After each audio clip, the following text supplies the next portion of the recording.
अल्हम्दुलिल्लाहि रब्बिल आलमीन वस्सलातु वस्सलामु अला सय्यिदिल अंबिया वल मुरसलीन अम्मा बाद फ़अऊज़ु बिल्लाहि मिनश शैतानिर रजीम बिस्मिल्लाहिर रहमानिर रहीम। आज का दर्स बाब नंबर 932 से शुरू हो रहा है और इस बाब का उन्वान है बिल्ली या किसी जानवर जो एज़ा नहीं देते को एज़ा देना हराम है। आप अंदाज़ा करें, इस्लाम जो है वो किसी जानवर को भी तकलीफ़ देने की इजाज़त नहीं देता, तो इस्लाम किसी इंसान को तकलीफ़ देने की इजाज़त कैसे देगा? अब हदीस सुने। हज़रत अब्दुल्ला रज़ियल्लाहु ताला अन्हु का ये फ़रमान है, नकल करते हैं आका अलैहिस्सलातु वस्सलाम का फ़रमान। एक औरत को बिल्ली को तकलीफ पहुंचाने की वजह से अजाब दिया गया। उसने बिल्ली को कैद कर लिया था और जब वो मर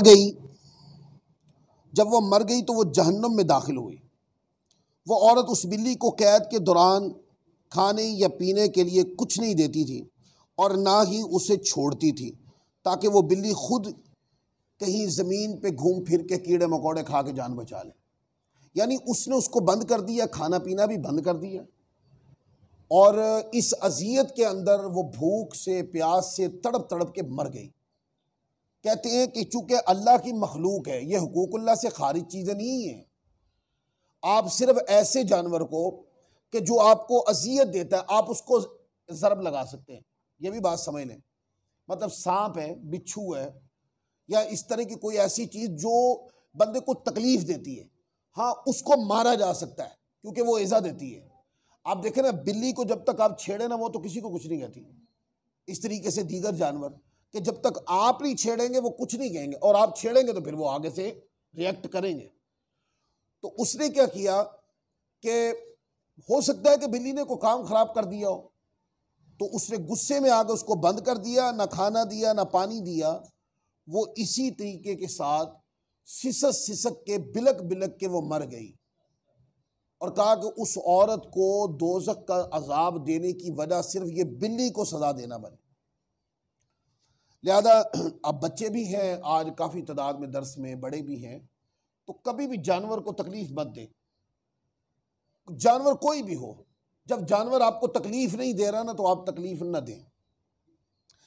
आगे फिर हदीस नंबर 6554 है और इसके अंदर है हज़रत अबू सईद खुदरी रज़ियल्लाहु ताला अन्हु, हज़रत अबू हुरैरा रज़ियल्लाहु ताला अन्हु रिवायत करते हैं, नबी करीम सल्लल्लाहु अलैहि वसल्लम ने इरशाद फरमाया, इज़्ज़त अल्लाह ताला का इज़ार है और किबरियाई उसकी चादर है। अल्लाह ताला फरमाता है, जो शख्स इन सिफ़ात में मेरा मुकाबला करने की कोशिश करेगा मैं उसे अजाब का शिकार कर दूंगा। शान मुतकब्बिरियत जो है ये किसकी है? अल्लाह की शान है मुतकब्बिर, ठीक है। और अगर इंसान तकब्बुर करने लग जाए तो ये अल्लाह को पसंद नहीं है, इसकी वजह से फरमाया उसको अजाब में मुब्तला किया जाएगा। तो इंसान के अंदर आजिज़ी होनी चाहिए, झुकना होना चाहिए। इंसान को इबादत के लिए बनाया है, इबादत का माना झुकना है, लिहाजा इंसान को झुकना है, तकब्बुर नहीं करना। फिर आगे है बाब नंबर 934 है, अल्लाह की रहमत से इंसान का मायूस होना मना है। कितनी भी तकलीफ आ जाए, जितनी मर्जी दुनियावी अज़ियत आ जाए, तकलीफ आ जाए, मसाइब के पहाड़ टूट पड़े, अल्लाह की रहमत से नाउमीदी और मायूसी नहीं होनी चाहिए। आप देखें कि जिस वक्त बंदा मायूस हुआ, उसका जो कुछ भी उसका मुकाम था, जो कुछ उसने रूहानी तौर पे कुछ कर रखा था, वो सब धड़ाम तख्ता होगा। मायूसी सारी रूहानियत को धड़ाम तख्ता कर देती है। हज़रत जुंदुब रज़ियल्लाहु ताला अन्हु आका अलैहिस्सलातु वस्सलाम का फरमान नकल करते हैं कि एक शख्स ने यह कहा, अल्लाह ताला की कसम, अल्लाह ताला फलां शख्स की मगफिरत नहीं करेगा। यह जुमला उसने बोला कि अल्लाह मगफिरत नहीं करेगा। तो अल्लाह ताला ने फरमाया, जो शख्स मेरे बारे में ये कसम उठाता है कि मैं फ़लाँ को नहीं बख्शूँगा, वो ये जान ले कि मैं उस फ़लाँ को मैंने बख्श दिया और तुम्हारे अमल को ज़ाया कर दिया। तुम कौन होते हो ये फैसला करने वाले कि अल्लाह किसको बख्शे किसको ना बख्शे। और ये वो जुमले हैं जो समाज में कलाम किए जाते हैं, लोग बोलते हैं। तो किसी के बारे में ये जुमला नहीं बोलना चाहिए, बल्कि ये हर किसी के बारे में ये उम्मीद रहमत रखनी चाहिए, उम्मीद मगफिरत रखनी चाहिए। गुनाहगार से गुनाहगार बंदा मर गया ना, उसके मरने के ऊपर ये मत कहें कि बड़ा गंदा आदमी था, दोजख में जाएगा। ये बंदे का काम है ये फैसला सुनाना। अब बंदे ये फैसला सुनाएंगे नहीं। गुनाहगार से गुनाहगार बंदा मर गया ना, जब वो मर गया तो अब उसका जिक्र खत्म हो जाना चाहिए, क्योंकि अब तो वो है ही नहीं ना। और हम क्या करते हैं, उधर बंदा मरता, अभी उसका जनाजा नहीं हुआ होता, हम ऐबों की पटारी खोल देते। एक बाजार बोहतानबाजी का, गीबत का, चुगली का हम खड़ा कर देते हैं। इवन के मैंने तो यहाँ तक ये मुशाहदात से गुजरी बातें हैं, बड़ा दुख होता है इस बात पर कि कोई बंदा फौत हो गया ना, तो हमारे यहाँ, अब यहाँ तो मोहल्ले में तो ऐसा होता है कि मोहल्ले के दोस्त अब आप इकट्ठे होते हैं, वो कब्र खुद निकालते हैं। ये बहुत अच्छा रिवाज है। लेकिन होता यूँ है कि जो कब्र निकालने वाले होते हैं वो जनाब अली उसी मैयत की बदखोइयाँ भी कर रहे होते हैं। उनको याद नहीं कि जिसकी कब्र खोद रहे हो कल आपकी भी खोदी जाएगी। बाप बंदे चेन होंगे, आप मर चुके होंगे, आपकी कब्र खोदने वाले और होंगे। तो अगर आप किसी मरने वाले के ऐबों पे कलाम कर रहे हैं तो कोई कल आपके भी ऐबों पे कलाम करेगा। आप कोई ऐबों से पाक तो नहीं है। तो इसलिए हमेशा अल्लाह तबारक व तआला की रहमत की उम्मीद जिंदा और ताबिंदा रहनी चाहिए। फिर आगे देखें, हदीस नंबर 6556, कमज़ोर और गरीब लोगों की फजीलत। हज़रत अबू हुरैरा रज़ियल्लाहु ताला अन्हु का फरमान नकल करते हैं, बिखरे हुए बालों वाले, ये बड़ी काबिल तवज्जो हदीस है। जो लोग कहते हैं ना कि सादा लोग, जिनकी तबीयत सादा है, जो कपड़े सादा पहनते हैं, लेकिन वो गुड़े हुए होते हैं अल्लाह की याद में, वो अल्लाह की इबादत में गुड़े हुए होते हैं। उनकी रातें अल्लाह ताला की याद से, जिक्र से, इबादत से जिंदा और ताबिंदा होती हैं। बस गुर्बत की वजह से कपड़े सादा पहनते हैं वो, या इबादत के गलबे ने उनको दुनियावी फैशन से दूर कर रखा है। ऐसे लोग होते हैं। आपको पता है, ऐसे लोगों को छेड़ना नहीं चाहिए, ऐसे लोगों की बुराई नहीं करनी चाहिए, ऐब नहीं निकालना चाहिए। उनकी खलवत के अंदर किसी किस्म की कोई भी खलवत के अंदर कोई इंतशार पैदा नहीं करना चाहिए। आका अलैहिस्सलाम का फरमान है, फरमाया बिखरे हुए बालों वाले जिन्हें दरवाजे से धुतकार दिया जाता है, इनमें बाज ऐसे भी होते हैं कि अगर वो अल्लाह के नाम की कसम उठा ले तो अल्लाह पूरी फरमा दे। अब पता चला मजजूबीन के बाब में कि मजजूबीन, जो मजजूब होता है वो लायक पैरवी नहीं होता, पर लायक तौहीन भी नहीं होता। और मजजूबीन के आमाल उठाकर ये अहले सुन्नत पे दलील भी नहीं बनाई जा सकती। मजजूब एक मस्त आदमी होता है, लेकिन मालूम नहीं कि वो अपने कश्फ में किस मुकाम पे पहुंचा हुआ है। तो मजजूब को उसकी मस्ती में गुम रहने दें। जो सालिक औलिया अल्लाह होते हैं उनकी ताबेदारी की जाती है, जो दीन मतीन के ज़ाहिर की तालीम देते हैं उनकी ताबेदारी की जाती है। और जो मजजूब होता है उसको उसके हाल पे छोड़ दें, उसको कुछ ना कहें। ऐसे मजजूब भी होते हैं जिनका हुजूर ने फरमाया कि तुम देखोगे बिखरे हुए बालों वाले, अगर वो दरवाजे पे आके कहें लोगों को कि भाई मुझे खाना दो, और लोग कहें जा गंदे मैले हैं आप, क्या आपको खाना दें। ये जो धुतकारने वाले होते हैं ना, अगर आह मन से निकल गई तो सब तशख्खुस जमीन के ऊपर दड़ाम तख्ता हो जाए या पानी में बह जाएगा। तो किसी को जज मत करें कि कपड़े कैसे हैं। आलीशान कपड़े हैं तो अच्छा ही होगा, और अगर पुराने कपड़े मैले कपड़े हैं तो फिर अच्छा नहीं होगा। ऐसे जज मत करें किसी को। मालूम नहीं कि कौन अल्लाह की बारगाह में क्या है, और जो अल्लाह की बारगाह में है ना कुछ, वही है कुछ। और जिसके पास माल और दौलत, दुनिया की नेमतें, बहुत कुछ है उसके पास, पर उसके पास अल्लाह की बारगाह में मुकाम नहीं, तो कुछ भी नहीं है उसके पास। फिर आगे हदीस है 6557, हज़रत अबू हुरैरा रज़ियल्लाहु ताला अन्हु रिवायत करते हैं, आका अलैहिस्सलाम ने इरशाद फरमाया, जब कोई आदमी ये कहे कि लोग हलाक हो जाएं तो सबसे ज्यादा हलाकत का शिकार वो खुद होता है जब वो किसी को देखता है कि अल्लाह करे तुम हलाक हो जाओ। ये इस बोला जाने वाला जुमला है, हलाक हो जाओ तुम लोग, मुझे तकलीफ दी है। तो सबसे पहले हलाक कौन होता है? वो जिसने बद्दुआ, तो बद्दुआ किसी के लिए नहीं करनी चाहिए, यानी हौसला टूटना ही नहीं चाहिए। बद्दुआ तो तब टूट निकलती है ना जब हौसला टूट जाता है, हौसला नहीं टूटना चाहिए, बद्दुआ नहीं निकलनी चाहिए किसी के लिए। फिर आगे है कि पड़ोसियों के बारे में नसीहत और इसके साथ उम्दा सलूक करने की बात। 6559 हदीस है। सय्यदा आयशा सिद्दीका तय्यबा ताहिरा आबिदा रदियल्लाहु ताला अन्हा बयान करती हैं कि मैंने आका अलैहिस्सलाम को ये इरशाद फरमाते सुना कि जिब्राइल अमीन मुझे पड़ोसी के बारे में इतना इसरार करते रहे कि मैंने ये गुमान किया कि वो इन्हें विरासत में कहीं हिस्सेदार न बना दें। इतनी तलकीन करते रहे कि अपने पड़ोसियों का ध्यान रखो, अपने पड़ोसियों का ध्यान रखो, अपने पड़ोसियों का ख्याल रखो। वो कहते हैं इतना इसरार आका फरमाते हैं कि जिब्राइल अमीन आके करते थे कि मुझे ऐसे लगा कहीं ये जायदाद में हिस्सेदार न बना दें। और अगली हदीस सुने जिसके अंदर ये नसीहत भी है कि हज़रत अबू ज़र ग़िफ़ारी रज़ियल्लाहु ताला अन्हु रिवायत करते हैं कि आका अलैहिस्सलाम ने इरशाद फरमाया, ऐ अबू ज़र जब तुम सालन बनाओ ना, अब ये बात बता दी, फरमाया कि जब तुम सालन बनाओ तो इसमें शोरबा ज़्यादा बनाओ और अपने पड़ोसी का ख्याल रखा करो। पड़ोसी अगर तलब कर ले और पूछ ले कि आपके घर में क्या पका है तो हम तो उनको निशाने पे ले लेते हैं, यानी होता तो यूं है, और फिर लोगों को बताते हैं देखो जी इनको कितनी बुरी आदत है, सालन मांगते हैं। यानी ये बुरी सोच आ रही है, अच्छी नहीं आ रही कि शुक्र है अल्लाह ने तौफीक अदा की यार हम किसी के काम आए हैं, हमने आज किसी को खाना खिला दिया है, हमारे खाने में कितनी बरकत है कि आज हमने अपने घर के अलावा भी लोगों को खाना खिला दिया है। ये सोच नहीं आती, सोच इसके खिलाफ आती है, तौहीन करने की सोच आती है, दूसरे को जिल्लत देने की सोच आती है। ये नेगेटिव पॉइंट पर जितने भी जुमले हैं सारे हुजूर के फरमान के खिलाफ।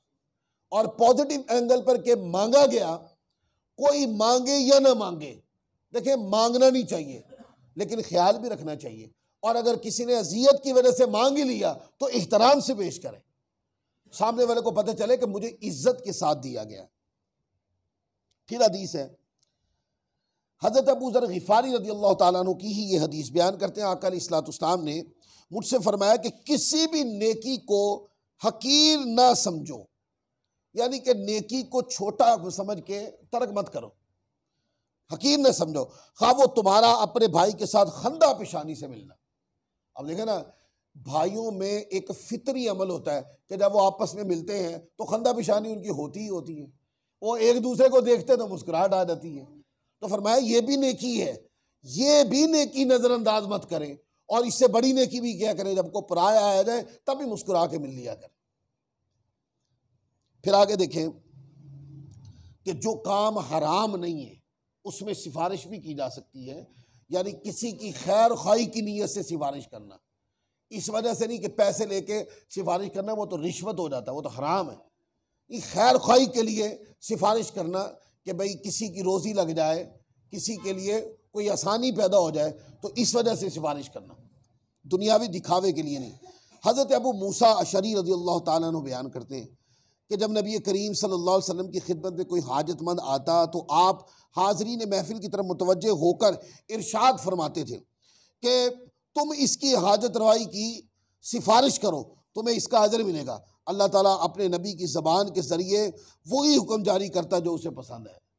तो कोई आ गया ना मांगने वाला, ठीक है ना, तो फरमा देते कि इसकी सिफारिश करो ताकि लोग इसकी मदद करें। तो खैर खाई की नीयत से नेक लोगों के हमनशीनी इख्तियार करना और बुरे साथियों से इज्तनाब करना, अच्छे लोगों में बैठना ये अच्छी बात है, बुरे लोगों से निकल जाना ये अच्छी बात है, बुरे लोगों में बैठना कोई अच्छी बात नहीं। हज़रत अबू मूसा अशरी रज़ियल्लाहु ताला अन्हु बयान करते हैं, आका अलैहिस्सलाम का फरमान नकल करते हैं, नेक साथी बुरे साथी की मिसाल इस तरह है जैसे कोई मुश्क बेचने वाला हो या भट्टी सुलगाने वाला हो। मुश्क बेचने वाला या तो तुम्हें वैसे ही खुशबू दे देगा या तुम उससे खरीद लोगे, वरना तुम्हें उसकी पाकीज़ा खुशबू तो आती रहेगी। इतर फरोश की दुकान पे आप जाएंगे, दोस्ती लगा लेंगे ना, तो उसके साथ सलाम भी करेंगे तो हाथों से क्या आएगी? खुशबू आएगी। और अगर बट्टी सुलगाने वाले या तुम्हारे कपड़े जला देगा, वरना तुम्हें इसकी बदबू तो आएगी। तो बुरी सोबत जो है अगर वो असर न रखे तो फिर उसकी नहूसत के असरात तो रहेंगे, और अच्छी सोबत जो है उसका असर भी फायदा देगा, सोबत के नताइज भी अच्छे होंगे। और आखिरी हदीस, इसके ऊपर आज का दर्स खत्म हो जाएगा, और ये बहुत बड़ा पैगाम है जिनकी औलाद है, जिनको अल्लाह ताला ने बेटियों जैसी असीम नेमत से नवाजा। सय्यदा आयशा सिद्दीक़ा रज़ियल्लाहु ताला अन्हा बयान करती हैं, एक औरत मेरे पास आई, उसके साथ उसकी 2 बेटियां भी थीं। उसने मुझसे खाने के लिए कुछ मांगा। मेरे पास उस वक्त सिर्फ एक खजूर थी, मैंने वो उसे दे दी। उसने वो खजूर पकड़ी, उसके 2 टुकड़े किए, दोनों बेटियों को दे दिए, खुद उसने कुछ नहीं खाया। फिर वो औरत उठी और अपनी बेटियों समेत चली गई। जब नबी करीम सल्लल्लाहु अलैहि वसल्लम मेरे हाथ तशरीफ़ लाए तो मैंने आपको ये वाक़या सुनाया, तो आका अलैहिस्सलाम ने इरशाद फरमाया, जिस शख्स को बेटियों की जिम्मेदारी, ये जुमले बड़ी तवज्जो से सुनिएगा, बेटियों की अजीम नेमत जिनको अल्लाह ने अता फरमाई है, अल्लाह की करम नवाज़ी से मुझे भी अल्लाह ने एक बेटी अता फरमाई है।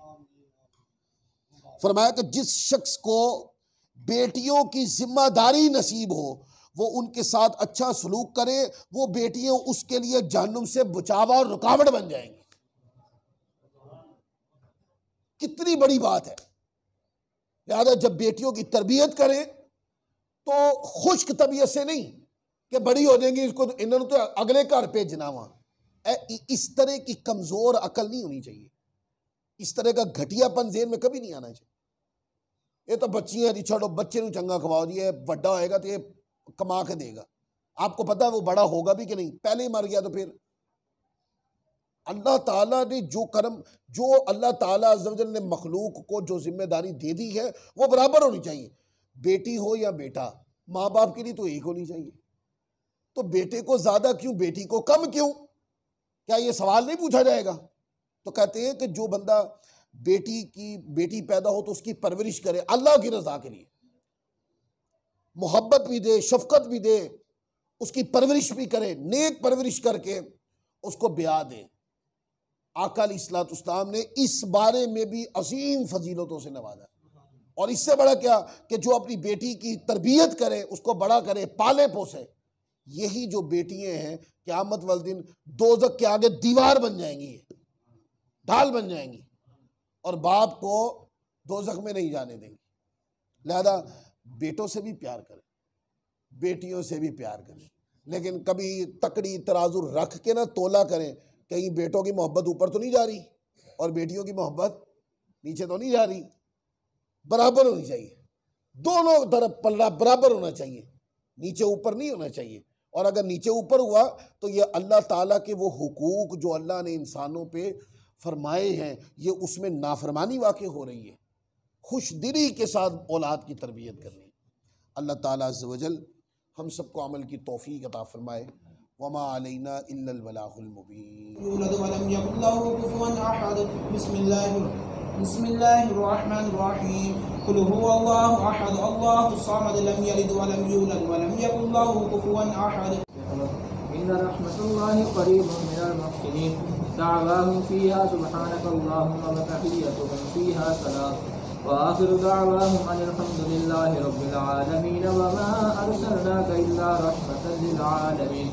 मा कान मुहम्मदुन अबा अहदिन मिन रिजालिकुम वलाकिन रसूलल्लाहि व खातमन नबिय्यीन व काना अल्लाहु बिकुल्लि शैइन अलीमा। इन्नल्लाह व मलाइकतहु अस्सलामु अला सय्यिदिल अंबिया वल मुरसलीन जज़ल्लाहु अन्ना सय्यिदना व मौलाना मुहम्मदन सल्लल्लाहु अलैहि वसल्लम मा हुवा। ऐ मालिक करीम, हमारा आना, ख़त्म पाक में शिरकत करना, नमाज तरावी में कुरान सुनना, दरस व बयान का सुनना, ऐ मालिक करीम ये सब उमूर खैर अपनी बारगाह में कबूल मंजूर फरमा। ऐ मौला ये हमारी वजह बख्शिश बना, ज़रिया बख्शिश बना। मौला इन उमूर पर हमें इस्तिकामत भी अता फरमा। ऐ मालिक करीम हमारी ज़िंदगी के हर लम्हे को अपनी रज़ा के ताबे फरमा। मौला हमें हमेशा इज़्ज़त की जगह से आफ़ियत के साथ हलाल रोज़ी अता फरमा। ऐ मौला हमेशा इज़्ज़त की जगह से आफ़ियत के साथ हलाल रोज़ी अता फरमा। ऐ मौला हमेशा इज़्ज़त की जगह से आफ़ियत के साथ हलाल रोज़ी अता फरमा। ऐ मालिक करीम मौला हमारी ज़िंदगी में बरकत नसीब फरमा। मौला जब हमारे ख़ातिमे का वक्त आए तो हमारा ख़ातिमा बिलखैर ईमान की हालत में आफ़ियत से फरमाना। ऐ मालिक करीम मौला जिस वक्त हमारे ख़ातिमे का वक्त आए तो हमसे राज़ी होना, हमें कब्र की नेमतों से माला माल करना, माशर की नेमतों से माला माल करना, हमें जन्नत की नेमतों से माला माल करना। ऐ मालिक करीम हमारे जितने भी मरहूमीन इस दुनिया फ़ानी से कूच कर गए मौला सब की बेहिसाब मग़फ़िरत फरमा। तमाम की कबूर की मनाजिल को आसान फरमा, तमाम की कबूर को नूर अला नूर फरमा, आका के जलवों से मुनव्वर फरमा। तमाम की कबूर को जन्नत के बागों में से एक बाग बना। माशर में उठे तो आका की शफाअत अता करना, लिवाए हम्द का साया अता करना, आब कौसर के जाम नसीब करना। रब सल्लिम की बाबरकत दुआओं की बरकत से आफ़ियत से पुलसिरात अबूर करने की तौफ़ीक अता करना। सल्लल्लाहु ताला अला हबीब खैर खल्क़िही मुहम्मद व अला आलिही व अस्हाबिही व अहले बैतिही अजमाइन बिरहमतिका या अरहमर राहिमीन बिहक़्क़ि ला इलाहा इल्लल्लाहु मुहम्मद।